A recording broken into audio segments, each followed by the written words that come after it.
Welcome to CivilNet. My guest today is Aram Pakhchanian. Aram is the head of Ayb School, which is a social educational project in the non-governmental sector in Armenia.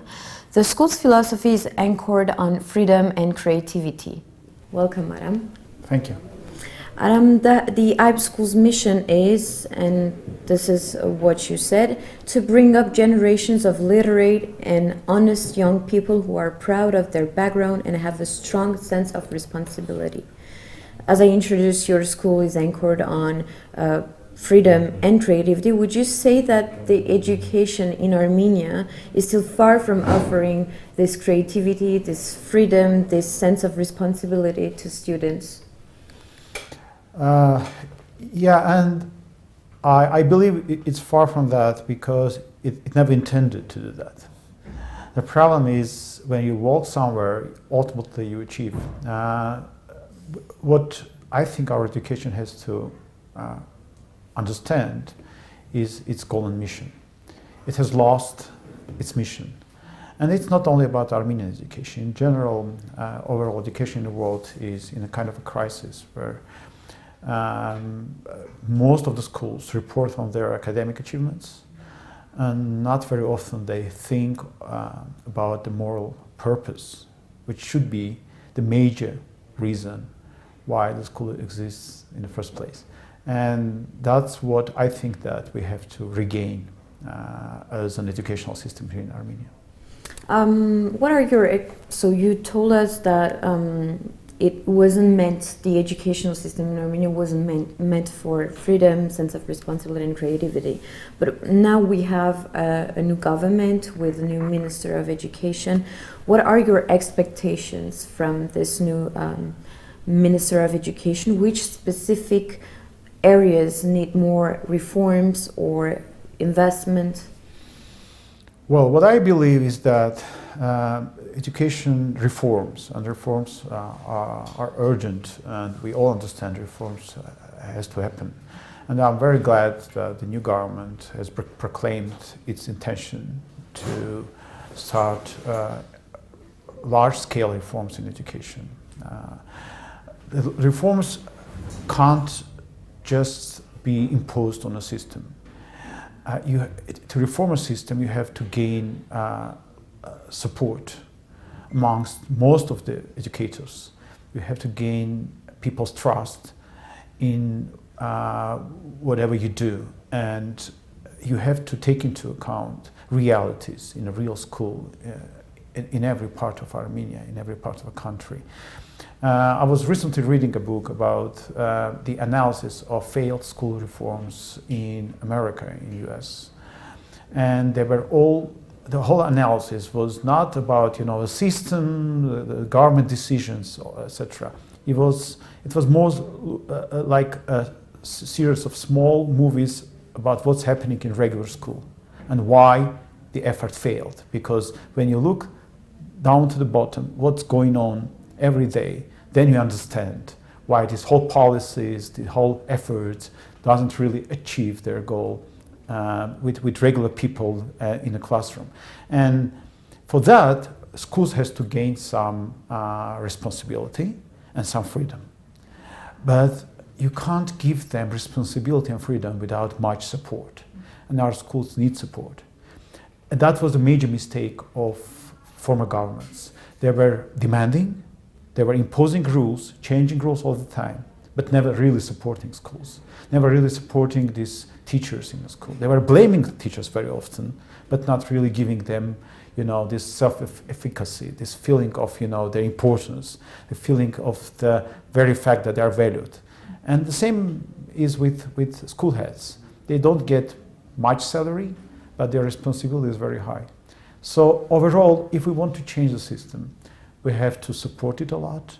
We have to take care about what's going on in the classroom, and we have to gain a wide acceptance of our effort. We have to talk to people, learn what they say, take that into account. That has to be a large discussion before we start any effort.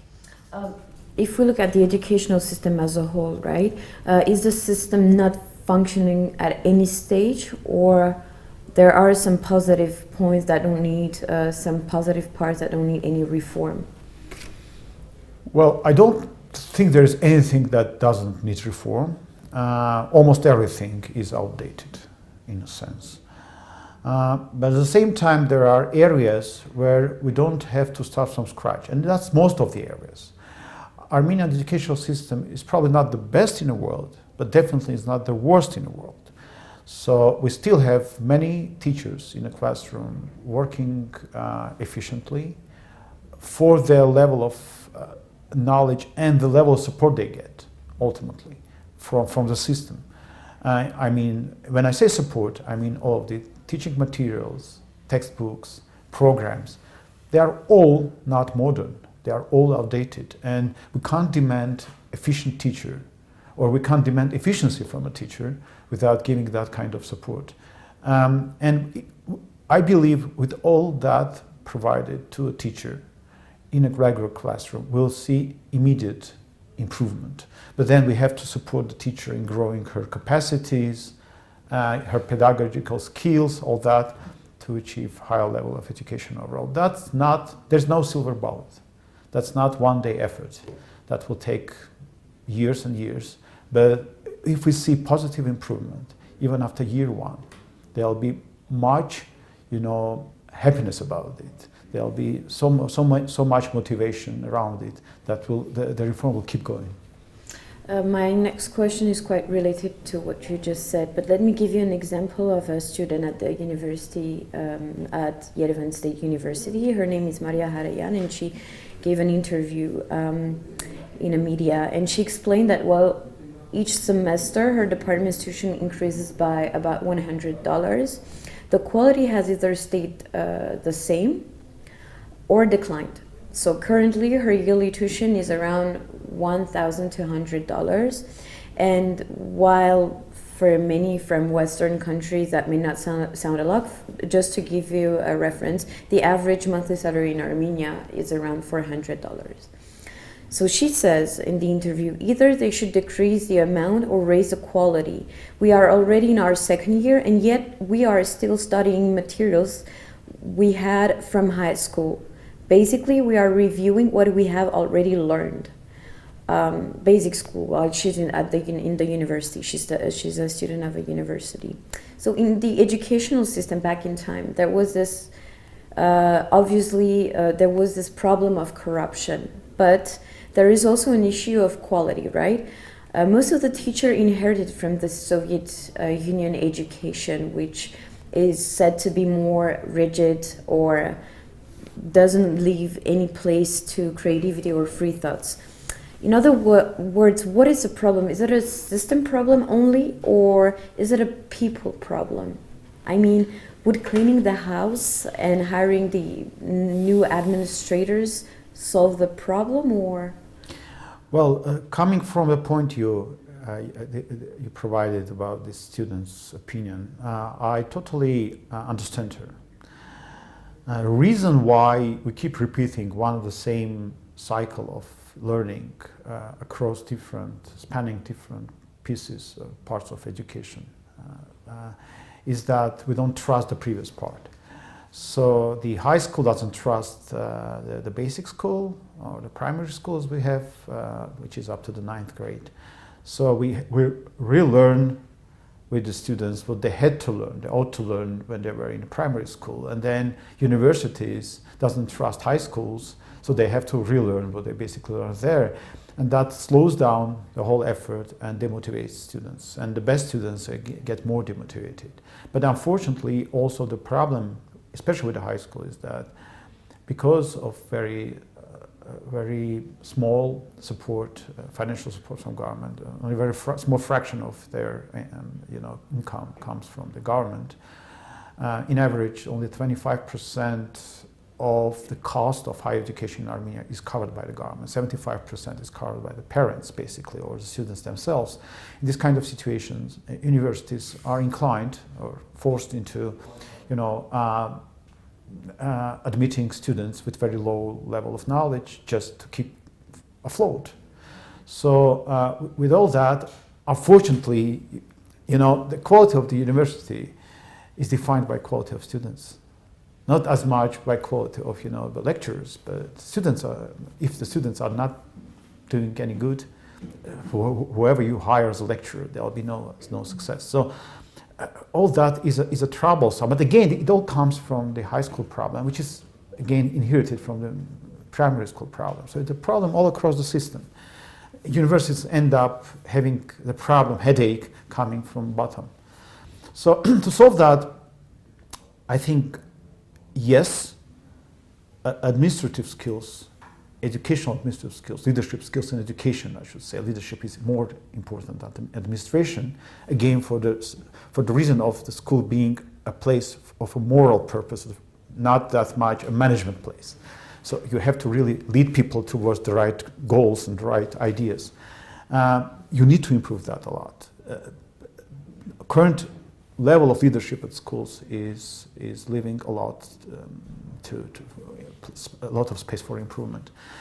But again, we also have another important problem, which is, if you take Yerevan, then the ambitions of the graduates of schools are mostly towards continuing education university. If you take regions, just 15 to 20% of graduates think of going to universities, which again talks about the quality of the schools and their ability to support a student in her ambition to go forward into education, which is also a major problem. So overall, there are many problems. There is not one single problem we could focus on and talk about that.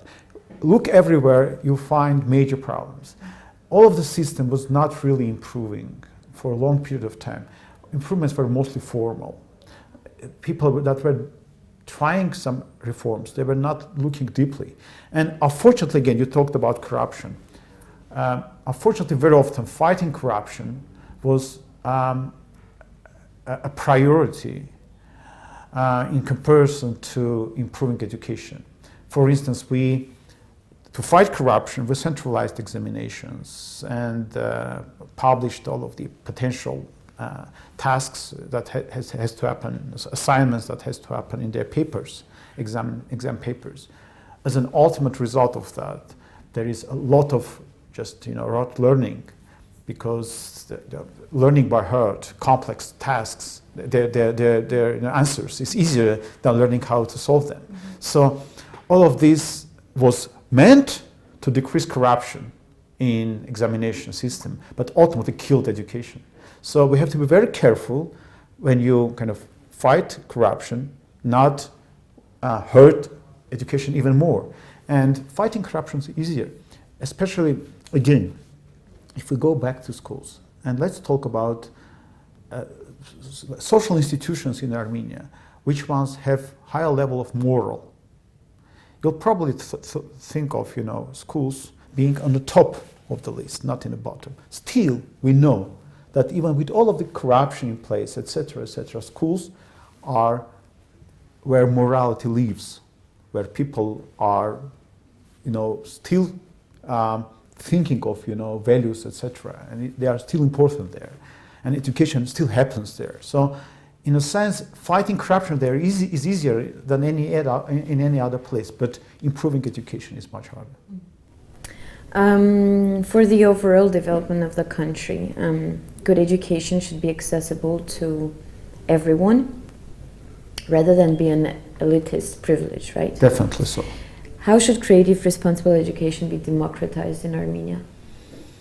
I think, I believe in so-called system leadership. What I believe is that, again, it's not something you can fight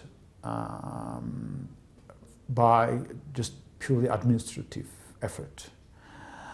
It's not something you can change by imposing rules and practices. It's something that people has to take responsibility for across the system. And I believe that we have to find the right leaders, probably those that have succeeded in their role of heads of schools in regions And in Yerevan, by the way, even in Yerevan, the level of different schools is very uneven. But it is especially so with regions and with small villages. And these people who were successful leading their own schools has to take responsibility in improving education across their region in village schools. They have to work with them, they have to help them grow, they have to support them as much as they can. And the government has to appreciate that effort and value that effort, and probably that has to become part of their job description, in a sense. So we have to grow this system leadership level, horizontal connection, teachers talking to each other, self-developing teacher communities, teachers that are going to each other lessons, observing the lessons, giving feedbacks, helping each other improve, sharing their experiences. The world's experience in improving education shows that that's the only way to go. That's where you succeed. From the bottom, you have to have effort. If that is there, then supporting that effort by right rules, right regulations, etc. From the top, by right decisions and right law, then is vital, of course. But just laws doesn't work. There has to be some support going from the very, very, very basic level. Let's have also a word about another an event that will happen soon. It's called Gitelik, which means knowledge in Armenian. It's a platform event where people with particular knowledges network go and meet and talk about different topics. And you are one of the speakers soon. Can you tell us more about Gitelik and what does it give, for example, in a country like Armenia? Well, I attended the previous event and it was very bright. I liked it a lot. I'm a bit worried because the level of the previous event was so high. I have to comply. So I'm seriously preparing for that. It's a very interesting event.